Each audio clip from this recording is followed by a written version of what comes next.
Hi, how are you? This is Mark Ginsburg presenting the New All in the Family, Episode 3, Video 3. Fade in. Internal living room day. Giselle comes down from upstairs, looking and feeling exasperated. Mike is there with Joey. Giselle. Hi, Mike. Mike. Hi, Giselle. How's it going? Giselle. Don't ask. To Joey. Darling, get me a cool wet pad and give me a massage. After that, I'm going to take a facial soak, and I don't want to be disturbed. Joey. I told you not to waste your time on that boy. Giselle. Joey, he's our son. Mike. I could talk to him. Joey snickers. Giselle. There's a time in a boy's life no one ever tells you about, when he ceases to be a boy, but he's far from being a man either. Mike. Waxing poetic. Giselle. It's that hideous period called teenagerhood, and then we get tortured again with it as parents. Joey. Well, I don't know about other teenagers, but this one's definitely a hideous monster from hell. Mike. What happened? Joey. Don't ask. Mike. Okay. Giselle interrupting. Come on, Joey. I don't want to wait all day on that mask and massage. Joey, focusing on Mike. Don't worry. This is only the beginning of a long hell for him. Two can play that game. Mike. And what do you hope to accomplish by this? Giselle screaming. Hey, stop ignoring me. Get me what I asked. Joey gets up and starts toward the stairs. Joey. This from the woman who refuses to get me a beer after work. Giselle. Oh, Joey, stop. You know I get that beer most of the time. Plus, I never ask you to do anything. Now stop your whining. Joey goes upstairs. Mike. Looking up, expressing out the room's tension on him. So, looks around at Giselle, who's sitting back almost collapsed on the couch. Mike. Anybody going to tell me what just happened with my grandson? Giselle. Oh, sorry, Mike. Too much for us at once. Well, he didn't just hack the school records. Get this. He hacked into his dad's credit card account and sent $10,000 to some strange woman in the Ukraine. Mike, grinning with incredulity. You're kidding? Giselle. Do I look like I'm kidding? Mike, almost laughing. So that's what this whole thing with the Ukraine was all about. Giselle. And you find this whole thing funny? Mike. No. Joey returns with a mask, lotion, and sponges. Joey. The school says it's my fault he turned into this. Meanwhile, who's the one supposed to be keeping an eye on him all day while his parents are at work? But don't worry, I'm going to show them what real discipline is. In his tension, he starts to rub his hands in the lotion and slap it on Giselle's face, but she breaks away, takes the stuff, and gets up. Giselle, never mind, I'll do it myself. She proceeds to go upstairs. Mike. Joey, taking your anger out on your kid isn't going to fix your problems, and it isn't going to fix him. Joey. Don't you have a home to go to? Mike, shrugging in futility. Look, Joey, I know you're stressed out right now. Joey interrupting. I'm not stressed. I just got saddled for some unknown reason with a son who's a complete moron and a society that's so messed up you can't blame the boy for what he done. Mike. I'm glad to hear that. Joey. It's the fault of the liberals turning this country into a dangerous free-for-all. Mike. Yeah, right. Blame everything on the liberals instead of dealing with the problem. Joey. Well, let me tell you something. It's the fault of that liberal socialist education system that he turned out like that. They teach you to steal and to hack. Mike. They do not teach you to steal. And whose fault is it you turned out like you turned out? Joey. Nobody's. I turned out good. Mike. Well.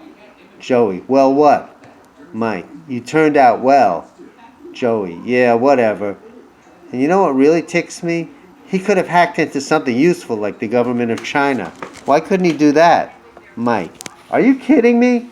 You can't just do something like that. It's illegal. Joey. No, it's not. They've been doing it to us for years. So it's perfectly legit. Mike. Oh, so you mean if one country violates international law, it's all right to retaliate? Joey. Yeah, exactly. Mike. That's how the world gets a lot worse. You never heard the expression, an eye for an eye and the whole world goes blind? Joey. Who said anything about eyes? I thought we were talking about hacking. Mike. I can't believe myself. A college professor talking to my son who can't even get aphorisms. Joey, suddenly with a smile. Hey, wait a minute. I just thought of something. Mike stops and looks at him, very curious. Joey, Josh needs to be homeschooled, right? Mike, yeah, that would make sense. Joey, so let's get the college professor to do it. I mean, here we are yapping all this nonsense.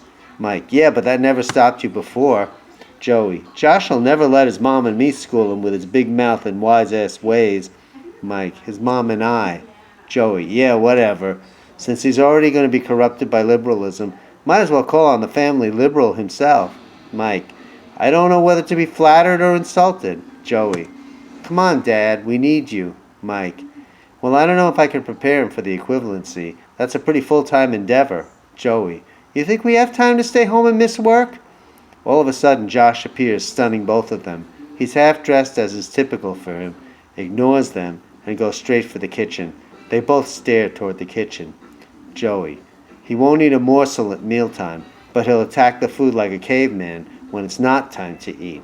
Mike, I'll go talk to him. Leaves the room. Internal, kitchen, night. The refrigerator door is wide open, and Josh's head is stuck way inside, his butt sticking out towards the door at Mike, who moves in on him. Mike, trying to angle at the fridge. What's there to eat? Josh, lost and confused. I don't know. Mike, come on, move aside, let me at it. Josh moves aside and Mike grabs some chewy chocolate chip cookies. Takes one package and reaches out a second to Josh. Josh, thanks. They munch with satisfaction, eating all the while they talk. Josh, hey, pause. Can you do me a favor? Mike looks at him. Josh, can you let me use your laptop, like sneak it in without Dad knowing? Mike, Josh, I'd love to, but that wouldn't be right to go behind your parents' backs. Josh, oh come on.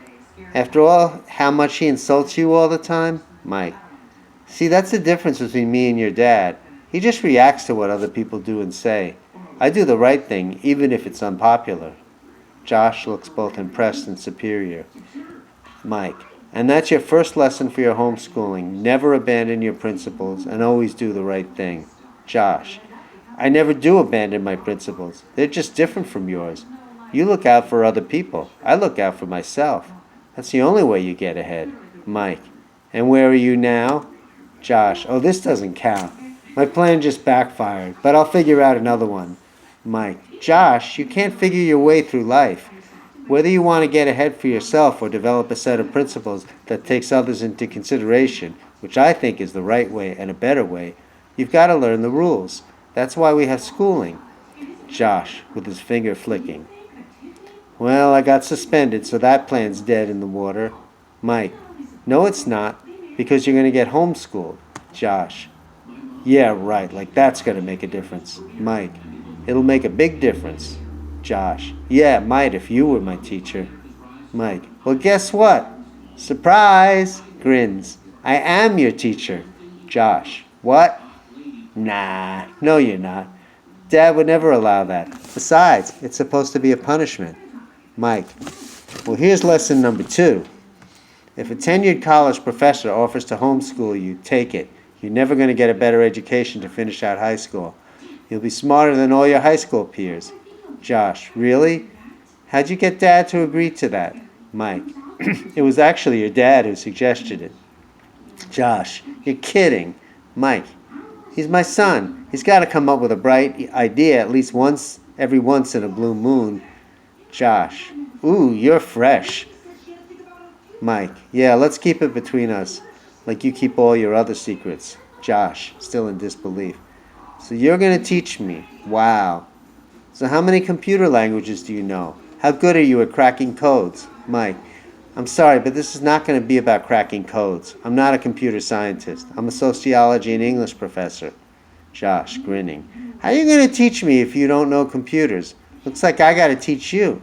Mike, please do. One's never too old to learn. The 2 cookie boxes are completely empty.